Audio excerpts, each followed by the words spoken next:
Hello,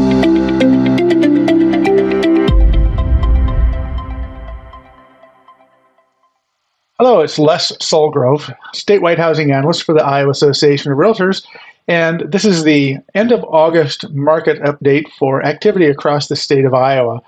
First thing we're going to talk about this month is actually going to have happened just after the end of August. This is the change in the Federal Reserve prime lending rate. This happened about a week ago, middle of September here, and even though it's not the end of August, we're going to talk about it a little bit anyway, because it's going to be affecting business, I think, as we move into the last quarter of the year.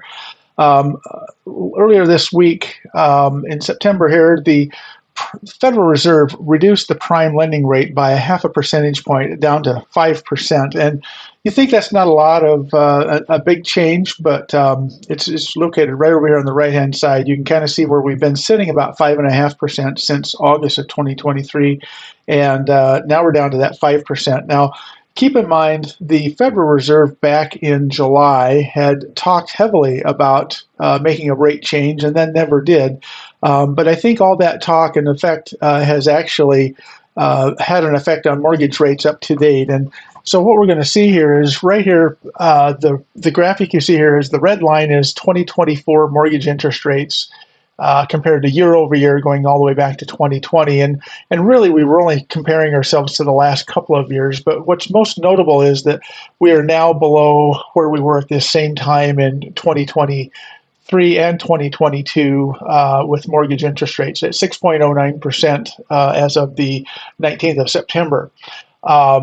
I don't think that, the Fed dropping the rate by 50 basis points is going to make an immediate effect on current mortgage interest rates, because basically, if you think about it, all this downturn here was probably baked in with all the conversation. Now, if the Fed continues to talk about dropping interest rates again throughout the end of the year, yes, we'll probably see the mortgage industry probably trail along and also see some lowering of interest rates. Now, this is the 30-year fixed average rate. I will tell you that locally around the state, the actual borrowing rate is much lower. It's closer to 5.5% or a little bit less than that for 30-year fixed rate mortgages on conventional loans, and then on the FHA, USDA, and VA loans, it's closer to that 5%. So even though the 30-year fixed rate national average is closer to 6%, which is what Freddie Mac tracks, the actual local rates are probably closer to that 5%. And that's actually probably a pretty magic number. If we get down to that 5%, we'll see some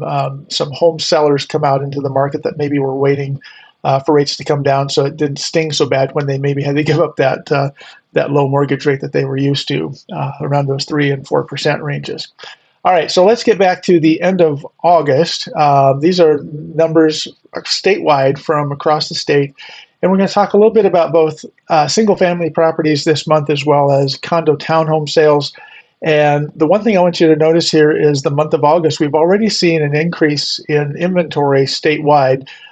July, we were at 7,721 homes for sale, and we're at just over 8,200 homes for sale as of the 1st of August. And some of this is actual new listings coming on, and some of this is being affected based on the fact that home sales are a little bit slower and homes are staying on the market longer, so this inventory gets a chance to build. But you can see that we're still well over 2,000 listings more on the market than we were even a year ago, and that's a really, really good sign if you're a home buyer out there looking. So let's see what this looks like when you overlay the mortgage rates that we were just talking about. Now, this one only goes to 6.2% because that's as of the end of August. But you can see that mortgage interest rates were going down. In fact, July to August, it was a pretty good drop. I alluded to that last month when we were talking about these interest rates at the end of the month.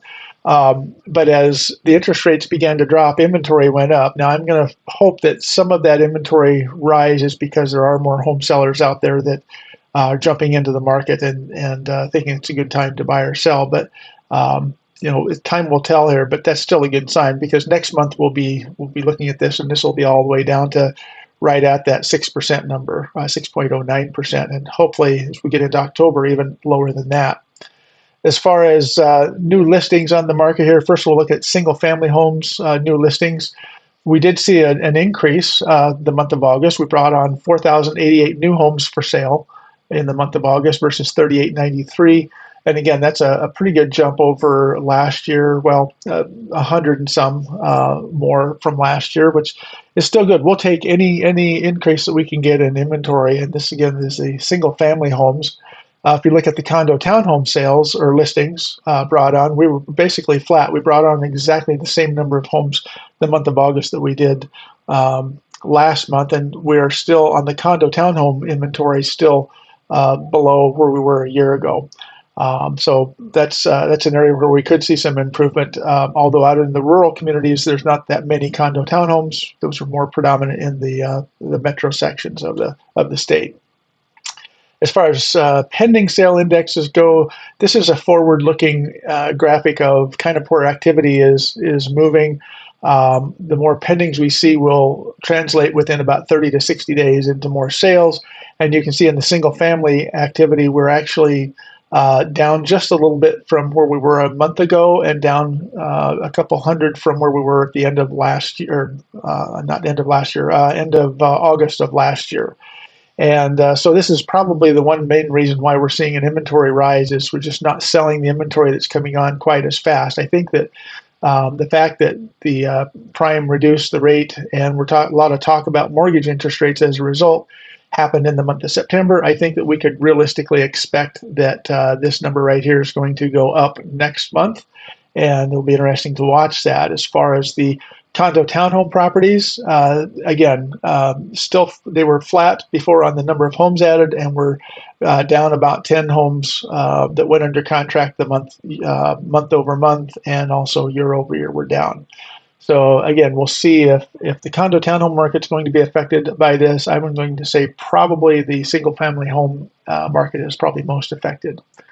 As far as one of the other effects of a slowing market is the fact that home buyers typically get a chance to have a little bit more negotiation power in the transaction. And you can see in July that homes were selling within about 1.8% of list price. So negotiations were coming down almost 2%, whereas the month of August, they were over 2%, 2.2% actually.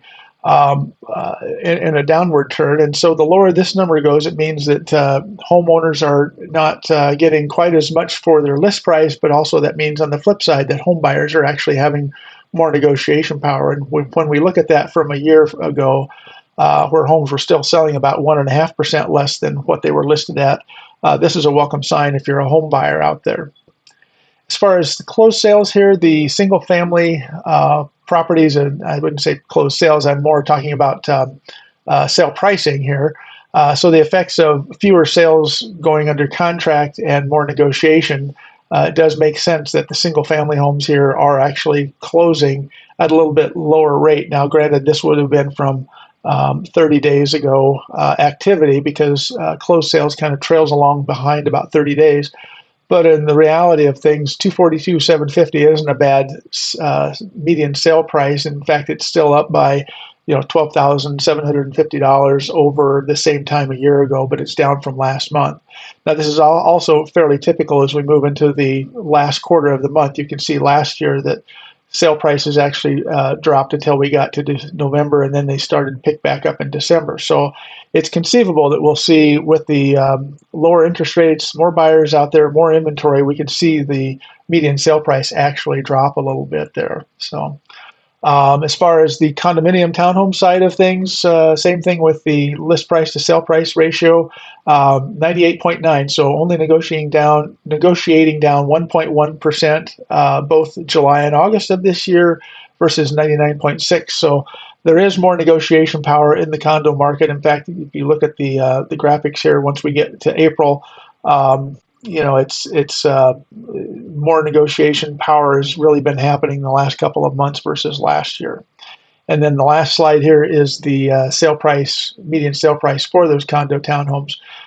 We're exactly where we were at $250,000 last year in the month of August, and $245,000 is our median sale price from a month ago. So there's a slight increase, which when you're dealing with such a smaller data set, sometimes you can get these changes that look like they're out of place, but it's just because there isn't that much data in one little one or two sales can actually just increase that. So anyway, that's the show for this month, and look forward to talking to you all again next month. And in the meantime, get out there and keep selling.